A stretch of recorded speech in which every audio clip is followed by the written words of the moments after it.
김종배 시선 집중. 여러분 안녕하십니까, 김종배입니다. 일부 식당이나 카페에서 손님에게 팁을 요구한 사례들이 알려져 논란이 일고 있습니다. 최근 카카오택시도 감사 팁 기능을 추가했는데요. 외국에서나 보던 팁 문화가 우리나라에서도 등장한 현상, 이걸 어떻게 봐야 할지 일부에서 짚어보고요. 일본이 결국 후쿠시마 오염수를 방류하기 시작했습니다.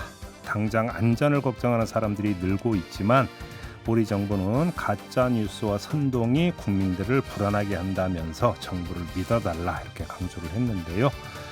일본의 오염수 방류 결정과 우리 정부의 대응은 어땠는지 2부에서 짚어보도록 하겠습니다. 8월 26일 토요일 김종배의 시선집중 광고 듣고 시작합니다.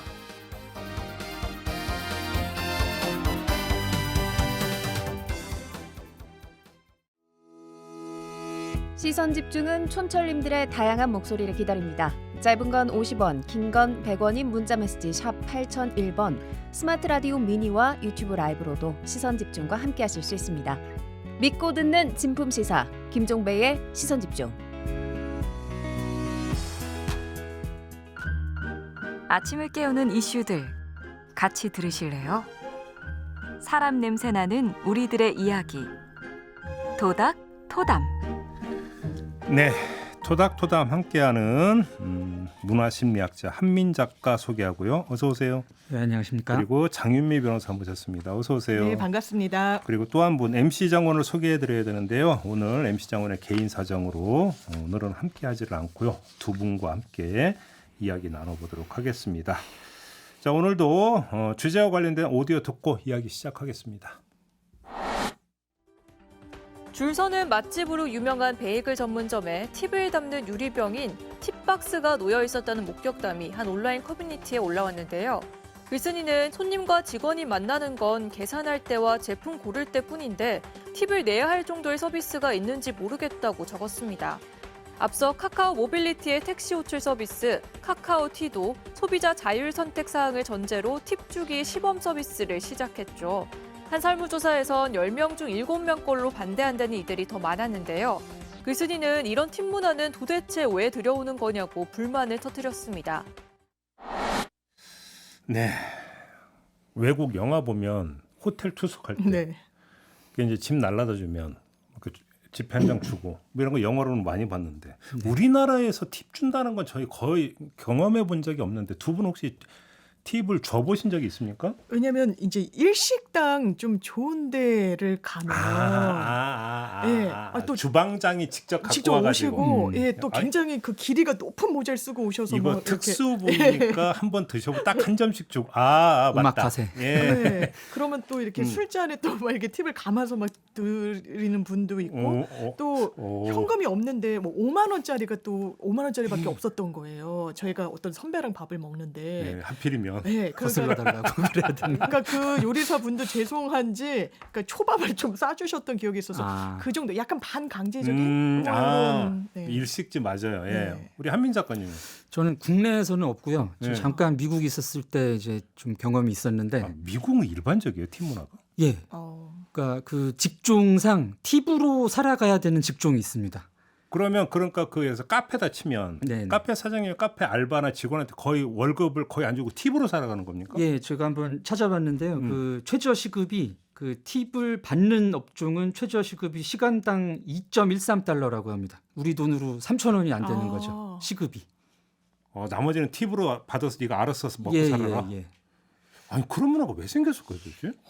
글쎄요, 이제 그 애초에 팁 문화가 생긴 거는 이제 영국부터라고 알려져 있는데요. 아 그래요? 예. 영국에서 이제 귀족들이 뭐 하인들한테 이렇게 이제 일하고 나서 조금씩 쥐어주던 게 이제 아무래도 미국이 영국 영향을 많이 받았으니까 네. 이제 19세기 중반경에 이제 미국으로 왔는데 네. 이제 그때쯤에 이제 그 미국에서 노예 해방이 이루어지면서 흑인들이 아무래도 이제 싼 업종에 그 임금이 싼 업종에 진출을 많이 하게 됩니다. 그래서 이제 그런 그 이제 부분을 보완하기 위해서 팁 문화가 정착을 했다 이렇게 알려져 있습니다. 저희 집 애가 네. 지금 2년 넘게 그 고깃집에서 알바를 해요. 네. 서빙을 하고 고기도 구워주는. 그래서 네. 가끔 10,000원, 20,000원씩 팁을 받아오더라고요. 고생한다고 손님이 준대요. 그래서 야, 잘 써라.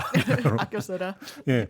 근데 문제는 이거는 말 그대로 그냥 그 가게에서 뭐 그렇죠. 팁을 주세요, 뭐 그다음 뭐 아, 네네. 팁박스 이런 거 놓은 게 아니라 그냥 손님이 맞아요. 자발적으로 아이고 서빙 친절하게 잘해주네, 고마워서 고기 잘 구워주네, 고마워, 그냥 자발적으로 주는 거죠. 네. 저는 팁을 그렇게 알고 있거든요. 그거는 가능하죠. 있을 수 있죠. 그러니까 원래 팁이 그런 거잖아요. 팁이 애초에 시작은 그렇게 됐는데 네. 미국에서 정착하기로는 이제 그 부족한 임금을 보완하는 개념으로 돼 있어가지고 이제 그 팁이 필요한 업종에서는 팁을 굉장히 강하게 요구하는 게 또 문제가 되고 있습니다. 특히 이제 코로나 이후에 최근에. 그러니까 제가 얼마 전에 유튜브에서 네. 미국 그 영상이 하나 올라갔는데 네. 피자 배달원이 예. 그거 보셨어요? 저도 혹시? 봤습니다. 그죠?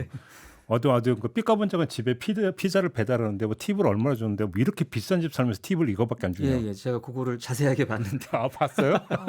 피자가 $30짜리였습니다. 우리 돈으로 한 비싸네요. 4만 원 좀 안 되는 피자였는데 이제 $5를 줬대요. 응, 맞아 $5. 예, $5를 줬는데 이거밖에 안 주냐고 이제 뭐라고 막 그러고 갔다는 거죠. $4도 아니고 $5. 와, $4. 또 $5면은 그 가격이 그렇게 $30 피자 가격에 비해서 약한 가격이 아닌데 예. 그게 부족하다고 이제 하는 거죠. 그러니까. 예. 그러니까 이게 어느 순간 그냥 호의로 주면 받는 게 아니라 이게 내가 당연히 받아야 되는 약간 권리 비슷하게 인식을 그 피자 배달을 했나 특히 보네요. 이게 이제 코로나를 지나면서 음. 이제 싼 임금에 종사하던 분들이 이제 다른 쪽의 일을 많이 찾게 됐답니다. 뭐 네. 이렇게 온라인이나 이쪽으로. 그래서 이제 그쪽 업종에서 일할 사람 구하기가 힘들어서 이제 시급을 올려야 되고 또 이제 시급을 올려야 되는데 또 그 업종들은 또 시급을 올리면은 채산이 안 맞으니까 그래서 이제 팁을 올려받는 게 이제 정착이 또 됐다고 하더라고요. 그래요? 그래서 저 있을 때는 이게 10에서 15%였거든요. 팁이 보통 암묵적으로 아. 음식 가격에. 아, 그래서 그 핸드폰 앱이 있습니다. 아예. 그래가지고 이제 팁 계산하는 게 있어가지고 음식 값을 넣으면은 팁 가격이 이렇게 나와요. 아, 그래서 저희 때는 2009년 10년이었는데 한 이제 12% 정도가 이제 공식적으로 허용되는 그 그럼 정도 주고 받으면 팁 주는 게 기본적으로 뭐 주는 거라면 대신 그러면 음식값은 좀 싼 겁니까 대신? 음식값이 그것 때문에 좀 싸죠. 아 그래요? 예. 약간 싸긴 합니다. 근데 지금은 이제 18%에서 25%뭐 이렇게 너무 올라왔다고 하더라고요. 센데요. 오, 팁이.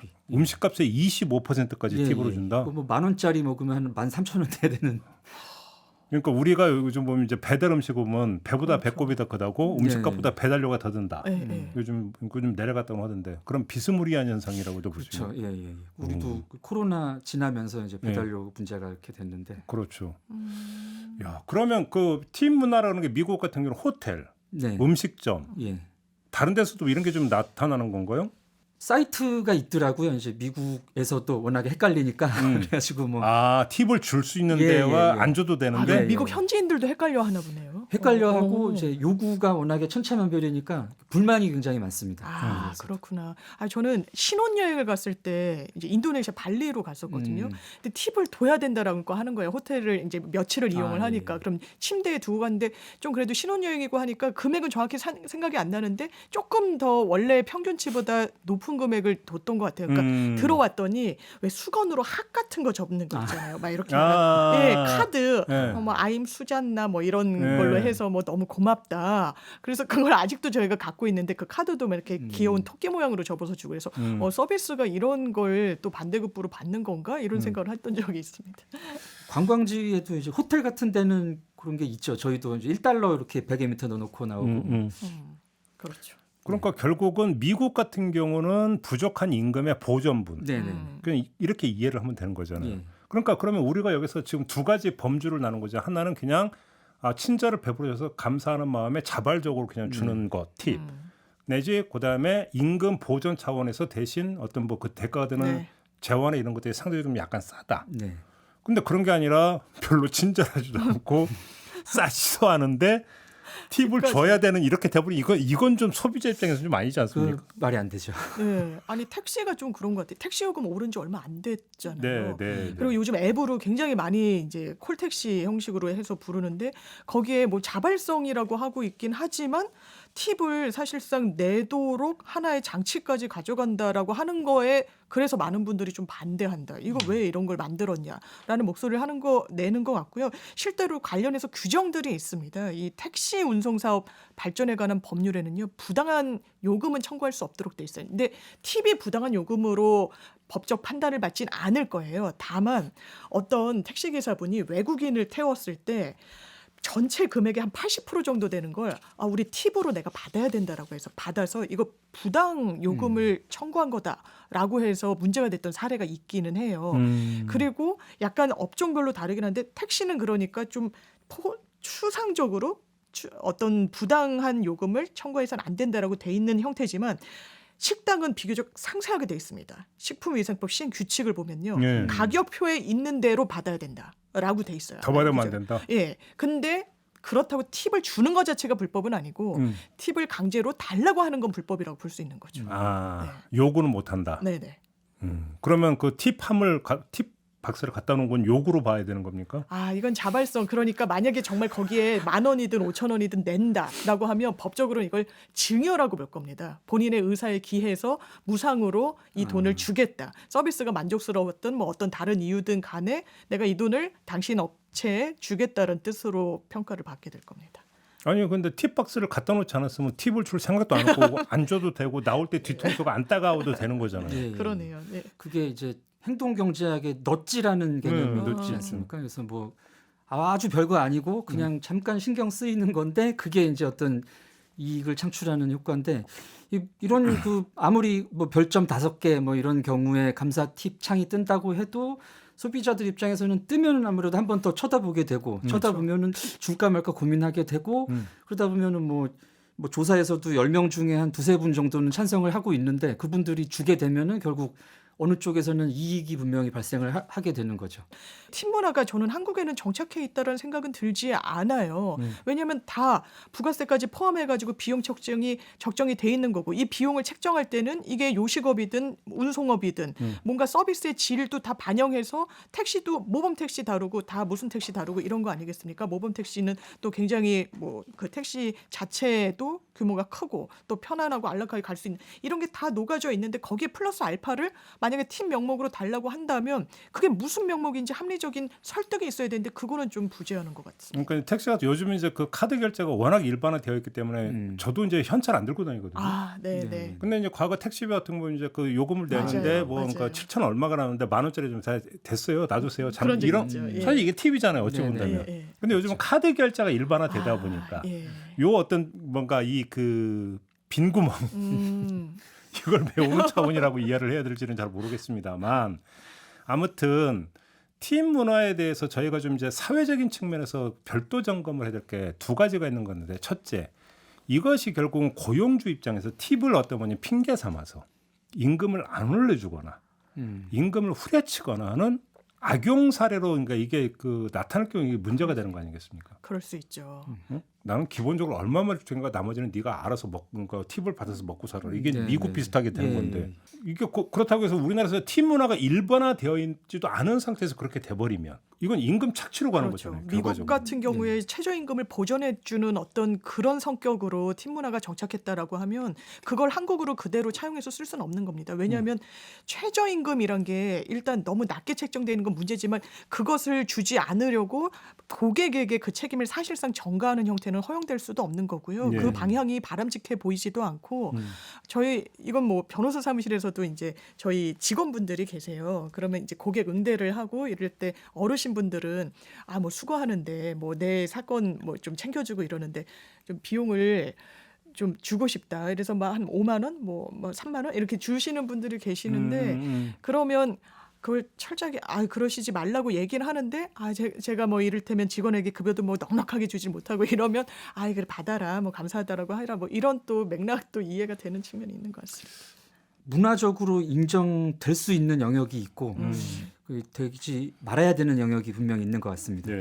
근데 이런 이제 팁 문화 같은 거를 들여오려고 하는 어떤 그런 고급스러운 뭐 카페라든가 이런 입장에서는 이 팁 문화를 약간 그 있는 분들의 이런 베품 이렇게 이해를 하는 것 같아요. 그래서 이제 그걸 보면은 아무래도 좀 있는 분들이 베풀지 않을까 또는 이제 있어 보이고 싶은 분들이 조금 이렇게 내는 식으로 뭔가 같은 건 더 생기지 않을까 이익이 이런 계산이 좀 있는 것 같습니다. 그러니까 제가 이제 이야기를 하면서도 기억을 더듬어 보면 우리나라에 애누리 문화는 있었지만 그렇죠. 팀 문화는 없었죠. 이제 애누리는 상당히 그쵸, 이제 보편화돼 있죠. 주인 입장에서 이거 덤입니다 이렇게 더 주는 거는 있어 서비스입니다 이런 건 있었어. 그렇죠. 더 문화도 있고 애누리 문화는 있었지만 팀 문화는 본 적이 돈을 더 가져가는 건 없었다. 지금 이게 이제 결국은 임금 착취로 기결되면 문제가 좀 커진다라고 하는 점이 하나가 있고 결국은 이게 그러니까 체감 물가를 올려버리는 결과를 네. 빚는 그렇죠. 거잖아요. 예, 물가 안 그래도 상승 국면이고 그게 부담이고 뭐 가계부채 문제도 엄청 심각하고 뭐 이런 상황인데 뭔가 돈이 더 나가는 거. 이 가격 요즘 식당도 많이 가기 어렵다고들 해요. 너무 더워서 집에서 요리할 엄두가 저도 안 나거든요. 에어컨은 막 이 부엌까지는 오지도 않고 이러면 근데 식당을 매일 갈 수 있느냐 그거 너무 부담인 거예요. 그래서 이제 밀키트 사서 먹고 뭐 이러는 건데 그런 관련 기사도 상당히 많이 보도가 되고 그래서 아 저뿐만 아니구나 이런 생각을 했었는데 식당에 가야 되는데 그 한 끼 식사 가격도 사실 만만치 않은데 거기에 팁까지 줘야 된다라는 문화가 자리 잡게 된다라고 하면 아마 전반적으로는 더 이용을 안 할 것 같습니다. 근데 여기서 저 쓸데없는 거 얘기 하나만 하면 아까 이제 카드 네. 는 어떤 뭐냐면 앱으로 오니까 그렇게 치는데 오프라인 매장에서 팁을 주려면 돈을 갖고 다녀야 되는 거잖아요. 그렇죠. 약간 잔돈. 근데 같은 시대적 추세는 돈을 안 갖고 다니잖아요. 네. 그래서 이제 미국 같은 경우는 그 뭐죠 키오스크에 아. 팁 그 창이 뜹니다. 거. 아 그것도 앱 결제 비슷하게 예, 카드 예, 결제를 할 수 있게. 그 땡도날드 드라이브스루 같은 데에서 네. 들어갔는데 거기서 뭐 이제 얘기하고 그냥 메뉴만 받으면 주문할 되잖아요. 때 하는 거죠. 예, 예. 근데 아니 그러니까 엄밀히 팁은 서비스를 받고 네. 서비스의 질에 대한 평가로서의 팁이 돼야 되는 거잖아요. 예, 예. 근데 아예 선벌이잖아요. 선벌. 이 맥도날드 드라이브스루는 이 팁도 딱 그 금액별로 5%, 아, 예, 예. 10% 이렇게 고객이 선택할 수 있도록 한다라고 하는데 이게 서비스에 대한 어떤 반대로 내가 이 정도 서비스를 나한테 줬고 이렇게 응대를 따뜻하고 친절하게 해줬으니까 이 정도 금액이면 적당하겠지인데 이게 딱 1번 5%, 2번 10% 이것도 좀 이상한 것 같아요. 지금 미국에서도 굉장히 반대 의견들이 많거든요. 네. 팁 이거 정말 피곤하다, 정말 부담이 되고 그리고 미국 사람들도 이제 외국에 나가서 팁 문화가 없는 이제 우리나라 같은데 다녀보고 정말 좋다. 정찰제 너무 좋다. 팁을 이런 안 얘기들을 하는데 이걸 왜 지금 시점에서 들여오는 이유를 잘 이해가 그러니까 안 됩니다. 해외에서 한국 여행 가는 사람들 모아서 그 하는 이제 여행사를 운영하는 걸 제가 한번 반드시 얘기를 한 적이 있어요. 그 꽤 된 얘기인데 그때 그래서 외국인들한테 가르쳐 주는 게 한국에서 가서 특히 길거리에서 물건을 살 때는 고지고대로 돈을 주지 말고 무조건 깎아라. 이렇게 가르친다라는 거예요. 한국 이제 그 여행 가는 사람에게. 왜냐하면 그때 이게 이제 앤누리 문화의 이제 그 현상이잖아요. 네. 근데 우리나라에서 어찌 보면 시간이 지나면서 이른바 정찰제 문화가 이제 많이 정착이 되어 오는 그렇죠. 과정이었잖아요. 네. 이것이. 네. 그래서 뭐 깎아주세요, 안 돼요, 뭐 이런 것도 이제 뭐 신랑이도 버릴 필요도 없고 그냥 딱 얼마예요, 얼마입니다. 그럼 주고 마는. 아유 얼마나 그건 심플하고 좋아요. 그러니까. 근데 흐름이 이렇게 가고 있는 상태에서 갑자기 팀 문화가 끼어들어 버린 거잖아요. 네. 이게 시대적 흐름을 지금 이거 뭔가 왜곡하고 있는 거 아닙니까? 이게 약간 해외 문화를 그대로 좀 차용하려고 하는 의도도 있지 않나. 아까 이제 베이글 가게 얘기했는데 제가 어느 베이글 가게인지 알 것 같아요. 이제 갈 엄두를 못 내는. 너무 오픈런을 해야 돼서. 되게 고급이고 네. 장사 잘 되는. 네. 아니 장사 잘 되는 데서 뭔 또 팁을 그래요. 그래서 이게 근데 그 내부를 보면 저도 이제 막 먹방이나 이렇게 맛집 이런 검색하는 걸 좋아해서 보는데 뭐 뉴욕의 베이글집 뭐 이런 거를 차이를 모르겠더라고요.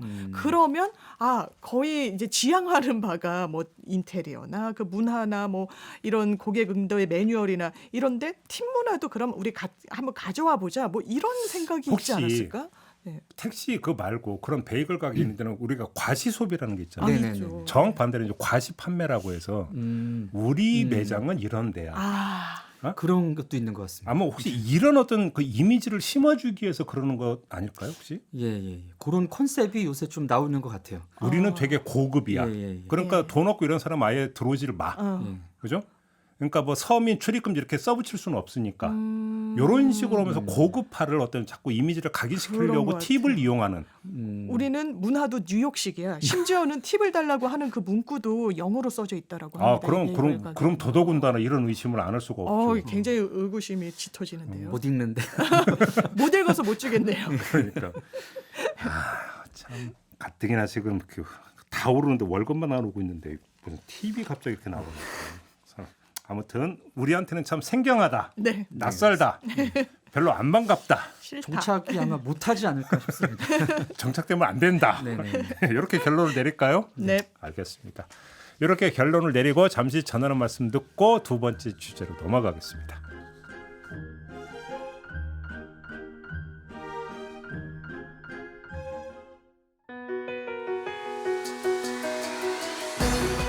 함께 가야 할 길을 묻습니다. 김종배의 시선 집중. 네, 토닥토닥 오늘은 두 분과 함께하고 있습니다. 장윤매 변호사, 한민 문화심리학자 두 분과 함께하고 있는데요. 두 번째 주제도 오디오 듣고 이야기 시작하겠습니다. 네, 일본 정부와 도쿄전력이 도쿠시마 제1원자력발전소 오염수의 해양 방류에 돌입했습니다. 우리 정부는 일본 정부의 방류 계획에 대해 과학적, 기술적 문제는 없는 것으로 판단했다고 밝혔습니다. 다만 오염수 방류에 찬성하는 건 아니라면서 실제 계획과 다르게 방류가 진행되면 즉각 중단을 요청하겠다고 했습니다. 윤석열 대통령은 따로 입장을 내놓지 않았습니다. 대통령실은 총리가 발표한 입장이 대한민국 정부의 입장이라고만 밝혔습니다. 일본산 식품 수입 규제가 완화 또는 해제되어 식탁의 안전에 영향이 있지 않을까 하는 걱정하시는 국민들이 계신데 단연코 그런 일은 없을 것입니다.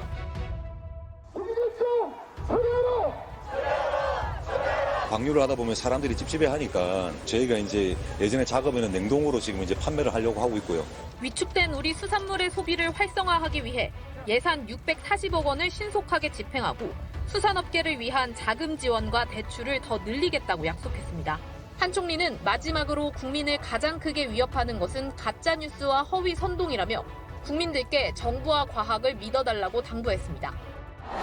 네, 이 문제는 워낙 많이 다뤘기 때문에 네. 저희는 오늘 이 자리에서 뭐 이게 과학의 영역, 정치의 영역 이런 것보다는 문화적인 측면, 심리적 측면으로 좀 좁혀서 네. 이 문제를 좀 짚어봤으면 좋겠는데 혹시 두 분 주변에서는 걱정 많이 합니까? 걱정 많이 하시죠. 그래요? 일단 제가 이제 여성분들은 그 방류가 딱 되는 날, 오늘 마지막으로 회 한 번 먹어야 되겠다. 왜냐면 이제 잡힌 게 아직 이제 그 식탁에 오르기는 전이니까 네. 그리고 더는 못 먹겠다라고 얘기하시는 분들 많고요. 제가 건너서 들은 이야기이긴 한데 아이 키우는 엄마가 정말 눈물이 나더라는 거예요. 이 아이 보면서. 그러니까 이게 30년 동안 방류가 되는 겁니다. 30년도 아니에요. 그 이상이 될 거라고 얘기하고 있잖아요. 뭐 저만 해도 모르겠습니다. 40이 넘고. 근데 우리 미래 세대 아이들 입속에 들어가는 거 걱정되는 게 이런 거죠. 이게 소비가 저감되고 이러면 이게 그럼 누구 식탁에 오르지? 혹시 군대에서 의무로 이게 먹게 하는 거 아니야? 아이들 급식으로 소비되는 거 아니야? 이런 걱정이 너무 체감이 되는 거예요. 눈물이 나더라는 겁니다. 이거는 저는 가짜뉴스에 선동된 국민들의 태도가 아니에요. 이거는 실제로 걱정하고 있는 국민들의 마음인 거라고 생각합니다. 우리 한민 작가 주변에서 반응이 어때요? 저희도 이제 그 해산물 좋아하는 친구들이 주변에 좀 있어가지고 이제 더 못 먹겠다. 예. 그것도 그렇고 이제 저 같은 경우는 이제 아이들 데리고 바다를 종종 가는데 바다에 들어가기도 이제 좀 걱정이 되잖아요. 어허. 그리고 이게 뭐 반감기가 뭐 몇만 년 단위가 되는 건데 이게 이제 한번 풀리고 나면은 이제 바다에 들어가는 일은 뭐 전 세계적으로 어렵지 않을까. 그래서 이게 후손들에 대해서 미래에 대해서 정말 있을 수 있는 일인지. 그러니까 자 그러면 여기서 심리적인 측면을 좀 이제 짚어봐야 되는 게 조금 전에 한덕수 총리의 이제 육상으로도 들어봤지만 국민들이 다수가 여론조사를 보더라도 다수가 지금 걱정을 하고 있는 건 객관적 사실이에요. 그런데 그 국민들의 이런 심리를 가짜 뉴스 선동에 휘말린 결과로 지금 정부는 그렇게 치부하고 있는 거잖아요. 네. 이런 어떤 정부의 어떤 태도는 어떻게 평가를 하세요? 이제 결론이 나 있는 상태에서 방류를 뭐 수용을 하고 예. 방류가 된다는 거를 이제 전제하에서 그걸 받아들이려니까 이제 그 외에 그 방류를 걱정하고 하는 쪽을 다 부정하는 예. 단계로 보입니다. 이 정부가 가짜 뉴스를 규정하는 잣대가요. 이 본인들의 국정 운영 방향과 어긋나면 그냥 가짜 뉴스라는 프레임과 예. 그런 단정을 해버리는 것 같아요. 이런 걸 가짜 뉴스라고 하지 않습니다. 대표적으로 멍게 가지고 가짜 뉴스라고 하는데요. 대통령이 일본에 간 이후에 일본 현지 언론에서 이 후쿠시마 이 지역구를 가진 일본 의원이 멍게 좀 수출 다시 해달라라고 얘기했다는 현지 보도가 있었어요. 저는 그 여파라고 생각합니다. 그 당시에 일본 언론에 대해서 그런 사실 없다라고만 하고 어물쩍 넘어갔거든요. 불안 심리가 멍게로 반영이 되는 겁니다. 현실화되고 있는 거예요. 정부가 사실상 대통령 침묵하고 있잖아요. 그 부분에 대해서 국민 불안감 계속되고 있는데 가짜 뉴스다. 괴담이다라고 얘기하니까 더 불안감이 커지는 겁니다. 왜냐하면 누가 보더라도 이런 걸 괴담이라고 하기는 어렵거든요. 그냥 우려고 과학이라는 건요. 기본적으로 오류 가능성을 열어놓는 겁니다. 질문을 던질 수 있는 영역인 거예요. 그런데 과학이라고 딱 이야기하면서 문을 닫아놓고 어떠한 의문부호도 허용하지 않는 태도에 비과학이라고 국민들이 생각하는 겁니다. 오염수 관련한 이런 우려를 가짜 뉴스다, 뭐 선동이라고 얘기하는 게 굉장히 비과학적이라는 생각이 드는데요. 네. 지금 뭐 그 전문가들이라든지 일반 상식을 가지고 있는 사람들이 우려하는 부분은 이 오염수의 피해가 과학적으로 예측 가능하기 때문이거든요. 뭐 실제 이제 오염수라든가 이런 방사능 오염의 사례도 있고, 체르노빌이라든지 뭐 여러 지역에 그런 사례들도 있고. 그래서 이제 그런 부분을 우려하는 건데 이 오염수에 대한 부분을 가짜 뉴스다라고 얘기하는 거는 이런 그 지금 오염수 방류로 인해서 어떤 결과가 아직 나오지도 않았거든요. 나오지도 않았고 이게 어떤 영향을 미칠지 과학적으로 검증이나 근거가 없는 상태에서 이 예측되는 게 가짜다라는 얘기를 하고 있는 거 아닙니까? 그러니까 이게 굉장히 비과학적이죠. 그러니까요. 저는 이 장면을 볼 때마다 떠오르는 게 한 20-30년 전에 우리 사회에서 되게 논란이 됐던 게 GMO 식물이 논란이 된 적이 있었어요. 유전자 변형 식물. 그때 어떤 사람이 이런 얘기를 했어요. 아니 위험성이 증명이 된 거 있으면 내놔봐라. 라고 했을 때 어떤 분이 반박을 했냐면 그러면 안전하다라고 하는 것이 증명이 된 걸 내놔봐라 그랬어요. 그러니까 확정이 되기 전까지는 모든 것을 경계를 해야 되고 피하는 게 상례다. 지금 이것도 사실은 마찬가지인 거잖아요. 네. 그렇게 봐야 되는 거잖아요. 그렇죠. 그러면 위험하다라고 하는 것들이 괴담이라면 안전하다라고 하는 것들을 어떻게 그러면 될 수 있는 것이냐? 그럼 확정될 수 있는 것이냐? 이 부분에 대한데 그냥 믿어라 이거잖아요. 그렇죠. 그러니까 누가 그런 얘기를 했는데 딱 그 비유가 저는 딱 맞는데 정부는 과학을 얘기하는데 종교적 태도를 요구한다. 믿으라라는 그렇죠. 믿음을 요구한다. 과학을 얘기하면서. 거의 교조주의적인. 그러니까 그 얘기를 하더라고요. 그런 점에서 놓고 본다면 자, 또 한 가지 여기서 중요한 점은 세월호 참사가 발생을 했어요. 그래서 우리 사회에서 최고의 화두로 떠오르는 게 안전 문제였어요. 그런데 이 문제는 이것도 안전이거든. 식탁 안전 문제잖아요. 그런데 정부의 접근법이 이것을 안전 문제로 별로 바라보질 않는 것 같아요. 그런 점에서. 근데 아까 조금 전에 이제 이걸 뭐 과학의 영역, 정치 영역 말고 문화 심리적인 측면에서 한번 분석해 보자 우리가 얘기를 했는데 그래서 제가 한번 그 한민 작가께 여쭤보고 싶은 게 일본 연구 많이 하셨잖아요. 그럼 우리나라는 막 지금 이제 여론이 이런데 일본 국민들은 의외로 조용하다면서요. 근데 이게 그러면 안전하다고 믿기 때문에 조용한 겁니까? 아니면 일본 특유의 문화가 발동된 결과인 겁니까? 뭡니까? 그 안전이 보장된 건 일본에서도 없는 것 같고요. 그런 부분에서는 일본 국민들도 의심을 아직 하고 계시는데 일본의 문화는 이제 그 나라라든가 이런 공식적인 입장이 발표가 되면은 그것을 따라야 한다는 분위기가 굉장히 큽니다. 이른바 전체주의적인 문화가 아직도 많이 남아 있는 겁니까? 그렇죠. 이제 전체주의라고 할 수 있죠. 이제 일본식의 전체주의는 이제 뭐 말씀을 드리면 이제 기리라는 표현이 있는데요. 기리. 그러니까 우리 말로 이제 한자로 의리라고 합니다. 의리. 의리를 일본 발음으로 기리. 근데 이제 한국은 의리하면 이제 친구들 사이에서 뭐 의리 없게 혼자만 맛있는 거 먹냐 뭐 이런 식으로 쓰이는데 일본에서 의리는 이제 사회에 대한 내가 지켜야 할 도리 같은 느낌이에요. 그래서 이제 뭐 일왕이라든지 뭐 그런 여러 가지 공식적인 일을 하는 분들, 그런 사람들이 있기에 내가 있을 수 있고, 그런 의리를 나는 이제 지켜야 된다라는 인식이 기본적으로 있습니다. 그러니까 이게 일본 제국주의 때 이른바 신민, 시민이 아닌 신민, 신민의 태도라고 할 수 있죠. 그렇죠. 신민의 태도가 아직도 남아 있는 거네요.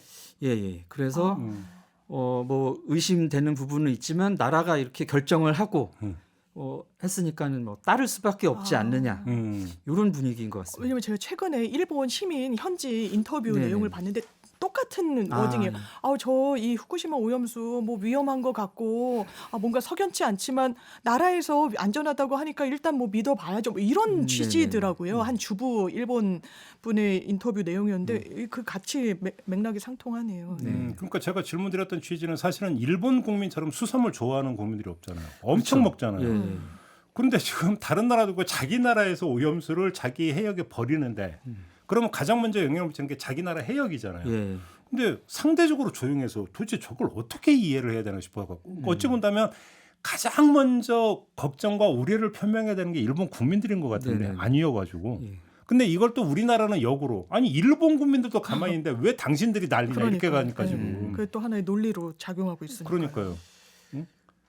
거기에는 조금 전에 말씀하셨는데 그런 어떤 길이 길이 문화라고 하는 것들이 이제 작동을 하고 있다.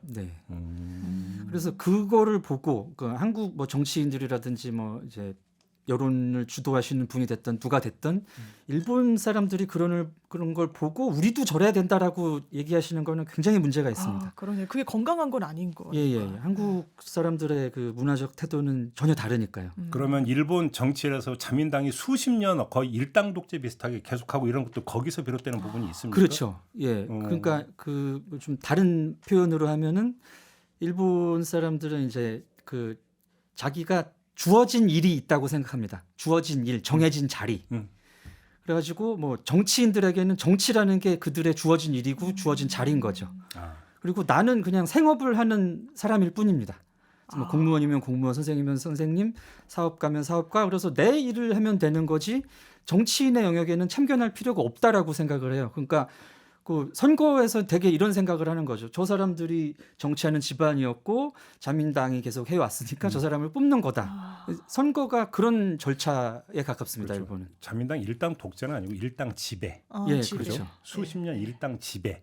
이게 그것도 이제 여기서 나오는 어떤 유권자들의 역동성이 많이 떨어지는 그런 거네요. 그래서 이제 보궐 선거 같은 거를 하면은 우리나라 같은 경우는 이제 뭐 후보도 다시 공천을 하고 뭐 굉장히 치열한 과정을 거쳐서 후보가 정해지잖아요. 일본 같은 경우는 그 전에 국회의원을 했던 사람의 배우자. 그러니까 저는 제일 이해가 안 됐던 게 대를 이어서 한 지역구에서 아들이 물려와서 10선하고 막 11선하고 우리나라는 거의 상상도 안 되는 장면들이 일반적으로 나타나요. 그런 시도가 있으면 막 욕하고 난리가 나는데 우리는 거기는 이제 저 정치하던 집안에서 하니까 뽑아줘야겠구나. 자연스럽다. 그러니까 결국은 신민이네요. 결국은 신민의 문화와 실민의 어떤 정서가 계속 많이 남아 있다 이렇게 봐야 되겠네요. 그러니까 일본이 그 민주주의 현대식 민주주의가 도입된 것이 2차 세계 대전 이후라고 볼 수가 있는데, 그렇죠. 이게 이제 본인들이 뭐 이전에 뭐 천황제라든가 이런 봉건주의의 문제점을 깨닫고 본인들이 그 체제를 바꾼 게 아니잖아요. 이식된 거죠. 그렇죠. 이제 미국에 의해서 이식된다 보니까 형태만 민주주의고. 그런 마인드 자체는 굉장히 신민적인 게 남아 있는 것 같습니다. 그러면 설령 예를 들어서 오염수 방류로 인해서 안전에 문제가 발생했다고 한번 가정을 해보면 그래도 별로 일본 국민들은 반응을 안 할 거다 이렇게 봐야 됩니까? 반응하시는 분들은 있긴 있는데 이제 굉장히 소수이고 그것이 이제 일본 전체 의견으로 가서 그런 큰 흐름을 바꾸기까지는 아마 도달하기 어려울 것 같습니다. 우리가 이제 일본 반응을 체크하는 것 자체는 되게 제한적인 거네요. 결국은. 이게. 설령 그럼 또 속마음과 겉으로 표출하는 것도 다르다는 얘기로도 연결이 되는 거죠. 그렇죠. 그런 부분 이제 그 혼내와 다테마에라는 개념인데요. 이제 혼내와 다테마에라는 일본어 표현인데 혼내가 이제 본 마음이고 다테마에가 이제 겉으로 드러내는 표현입니다. 겉과 속이 다르다. 그래서 겉과 속이 다른 게 이제 한국 사람들은 굉장히 해서는 안 될 거로 받아들이잖아요. 표리부동.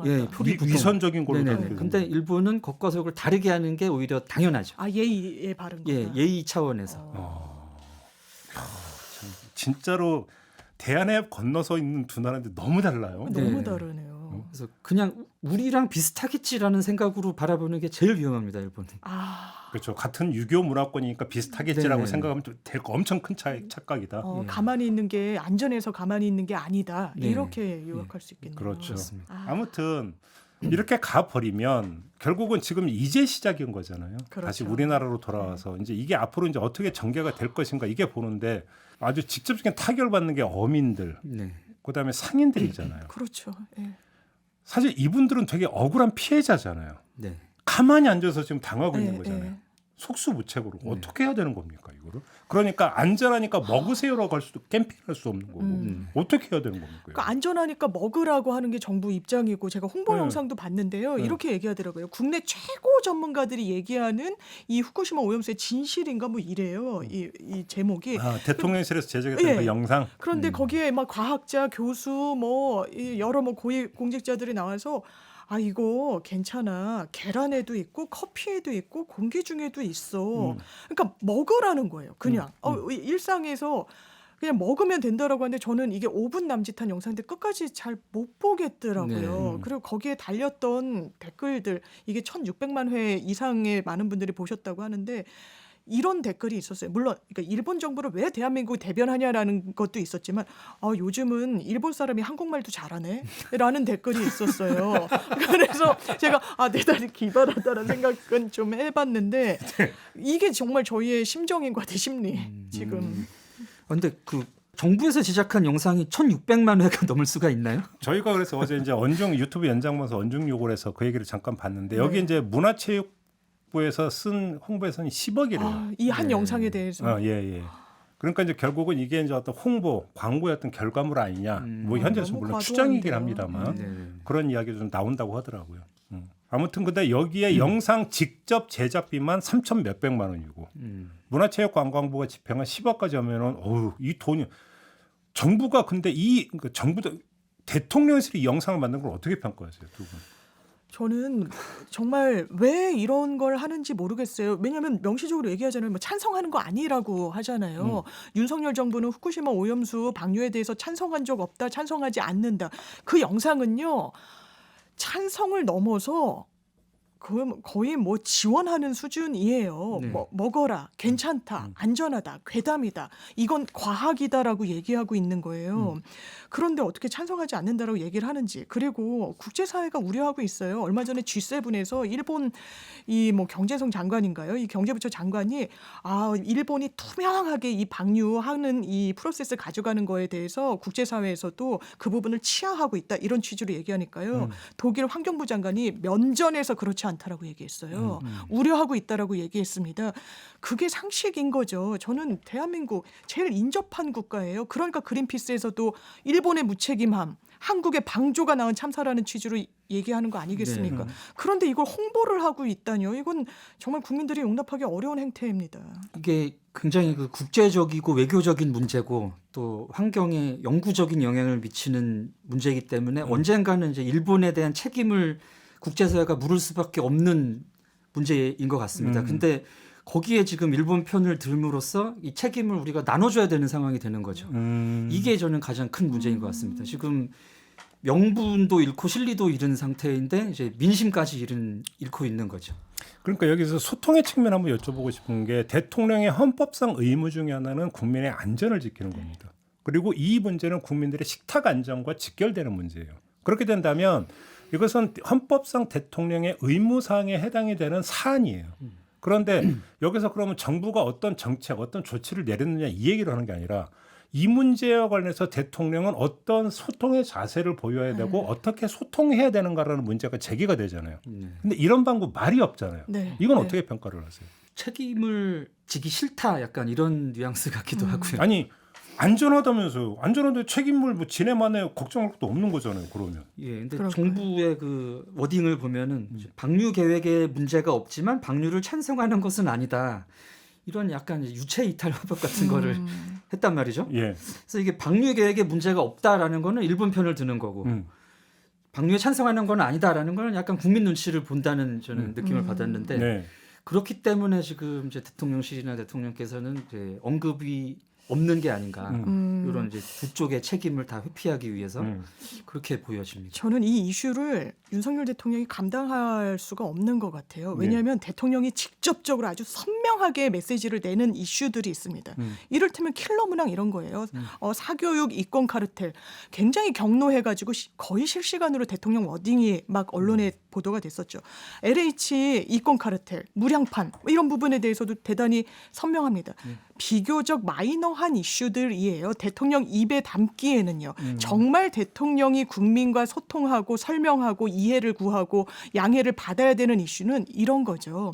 이런 거대 담론. 이게 국제사회와도 다 연동이 돼 있고 우리의 미래 세대의 먹거리와도 연결이 돼 있는 그런 이슈에 대해서 대통령이 함구하고 국무총리가 얘기한 게 뭐 대통령의 입장 아니겠느냐라는 거에 대해서 뭐라고 국민들이 받아들여야 되니까 이런 이슈에 대해서 전면에 나서기를 저하는구나. 이렇게 국민들과 소통할 최소한의 용기가 없구나. 항상 분리하면 뒤로 빠져 있고 실무자를 내세우고 모든 이슈에 대해서 이렇게 감당한다면 이거는 국정의 책임 있는 운영 주체라고 판단받기 어려울 겁니다.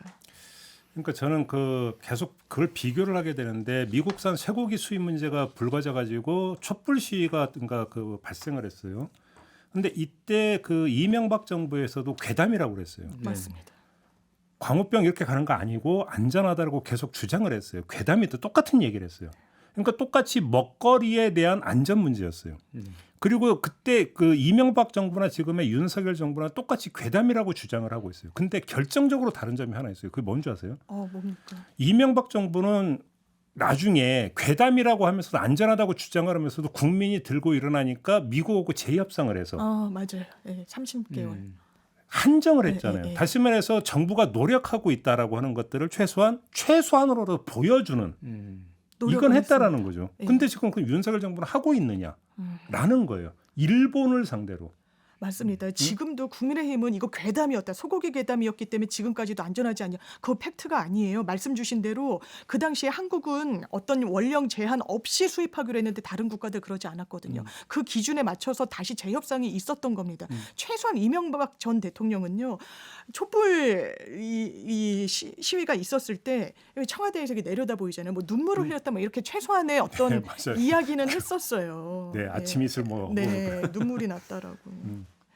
그런 점에서 최소한의 뭔가를 어떤 상황을 조금이라도 제어하려고 하는 어떤 노력 이런 것들을 지금 보여주지 않는다. 이제 물론 정부 입장에서는 우리가 이제 상시적으로 모니터링을 한다든지 전문가를 2주에 한 번씩 보내서 뭐를 한다든지 이런 것들을 우리가 노력을 하지 않았느냐라는 건데 그 자체는 이명박 정부에서 재협상을 한 거거나 그건 궤를 달리하는 거죠. 왜 그러냐면 이명박 정부는 제한을 한 거고 좁힌 거잖아요. 근데 지금 윤석열 정부가 우리가 노력하고 있다는 것은 좁히는 게 아니에요. 좁히는 게 아니라 그냥 그대로 가면서 따라간다라는 것만은. 그러니까 사후적으로 뭔가 좀 더 점검해 본다는 차원이 되는 거니까. 그래서 최소한 예를 들어서 그러면 수산물 수입 규제나 이런 것들을 그러면 지킬 거냐, 확대할 거냐라는 얘기도 아니에요. 지킬 거냐, 지킨다라고 물론 얘기를 합니다. 그러면 자 최소한 중국은 전면 중단 선언을 했는데. 그럼 우리 정부는 그러면 국민의 안전을 지키기 위해서 우리가 그럼 조금 더 노력해서 이렇게라도 하겠습니다라는 뭔가 액션이 안 나온다는 거죠. 그 점에서 너무 다른 거 아니냐. 맞습니다. 국민을 안심시키려고 하는 어떤 노력이라는 측면에서. 제가 교회를 다닌 지 한 30년이 됐는데 어젯밤은 정말 기도를 제가 한 30분 이상 기도를 했습니다. 그러니까 제가 개인으로서 이 시대에 할 수 있는 게 너무 없어가지고 너무 무기력하고 걱정은 되고 할 수 있는 게 너무 없어가지고 제가 기도라도 하게 되더라고요. 정말 국민을 기도하게 만드는 상황인 거네요. 정말 안전하다 얘기하고 있는데 그렇다면 일본 정부에 얻어낼 수 있는 것을 하느냐. 상주하겠다고 하는데 그것도 안 된다. 2주에 한 번 해야 된다. 표본이라도 보게 해달라고 그랬었는데 그것도 안 된다고 했었고 항상 이렇게 약간 되치기를 당한달까요. 최소한의 아주 작은 입장조차 관철시키지 못하고 있고 아까 짚어주신 대로 사실 우리가 사실상 일본 입장에 동조하게 되면 그 책임에 대해서 분담해야 되는 문제가 국제사회에 당장 직면해야 될 수 있고 또 하나는요. 우리가 후쿠시마산 수산물 수입하고 있지만 안전하다. 먹어도 된다. 공기 중에도 있다라고 하면 일본이 뭐라 그럴까요? 안전한데 수입해야 되지 않겠어? 왜냐하면 지금도 일본 정부는 이 본인들 자국의 어민들을 보호하기 위해서 수출 통로를 넓히겠다고 공언하고 네. 있거든요. 대한민국이 거기 타깃이 될 수 있다라는 겁니다. 예. 거기다가 이제 중국이 일본 수산물 최대 수입국인데 거기서 전면 어떤 그렇죠. 그 금지 선언을 해버렸기 때문에 다른 쪽에서 활로를 뚫으려고 할 가능성도 있죠. 그 대상이 우리가 되지 말라는 법은 없으니까. 맞습니다. 담화문을 통해서 지금 하고 있는 수입 규제는 계속 유지한다. 일단 이렇게는 밝혔습니다만 과연 저걸 그러니까 지켜낼 수 있을 것인가. 여기에 의구심을 표하는 국민들도 다수가 있기 때문에 좀 이런 말씀을 좀 드렸던 거고요. 오늘 토닥토닥은 좀 마무리를 좀 해야 될 것 같습니다. 두 분 말씀 잘 들었고요. 고맙습니다. 네, 김종배의 시선 집중 오늘 준비한 이야기는 여기까지입니다. 물러가고요. 다음 주 월요일 아침에 다시 인사드리겠습니다. 고맙습니다.